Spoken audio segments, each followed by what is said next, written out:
చంద్రబాబు నాయుడు గారి ప్రభుత్వం, ఆంధ్రప్రదేశ్ ప్రభుత్వం గోదావరి నీళ్లను మళ్లించి మరి బనకచెర్లకు నల్లమల్ల సాగర్ తీసుకుపోతుంటే నీ చేతగాని తనాన్ని ఎప్పటికప్పుడు నిలదీసింది బీఆర్ఎస్ పార్టీ, ప్రశ్నించింది బీఆర్ఎస్ పార్టీ, నీ యొక్క బండారాన్ని బయటపెట్టింది బీఆర్ఎస్ పార్టీ. సో నువ్వు అచేతనం అయిపోయినావు, నీదంతా బయటపడిపోతా ఉంది కనుక ఈ డైవర్షన్ టాక్టిక్స్ చేస్తున్నావు. మాకు తెలియదా? నువ్వు ఎన్నికలకు ఈ డ్రామాలు ఆడుతుంటావు. పంచాయతీ ఎన్నికల ముందు అప్పుడేమో మా కేటీఆర్ గారికి నోటీస్ ఇస్తావు, ఇప్పుడు మున్సిపల్ ఎన్నికలకు రేపో మాపో నోటిఫికేషన్ వస్తుంది కనుక మాకు నోటీస్ ఇస్తా ఉన్నావు. నీ సంగతి తెలియదు ఏముంది? మొన్న పంచాయతీ ఎన్నికల ముందేమో రైతు బంద్ వేసినావు, ఇప్పుడు యాసంగి పంటకు ఎందుకు రైతు బంద్ వేస్తలేవు? పంచాయతీ ఎన్నికలు లేవు. కేసీఆర్ గారు ఎప్పుడైనా డిసెంబర్ నుంచే రైతు బంద్ స్టార్ట్ చేసిండు, జనవరి అయిపోయినా రైతు బంద్ పట్టలేదు.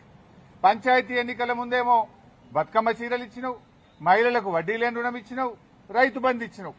ఇప్పుడు మున్సిపల్ ఎన్నికలు వచ్చినాయి, ఊర్లో నిడిచిపెట్టిండు, రైతు బంద్ ఎగ్గొట్టిండు. ఇప్పుడు ఇయాలటి నుంచి పట్టణాల్లో బతుకమ్మ చీరలు వస్తారట, ఇయాలటి నుంచి పట్టణాల్లో మహిళలకు వడ్డీ లేని రుణం ఇస్తారట. ఇగో ఇవాళ మాకు ఈ నోటీస్ ఇచ్చి మమ్మల్ని ఎంగేజ్ చేసే ప్రయత్నం.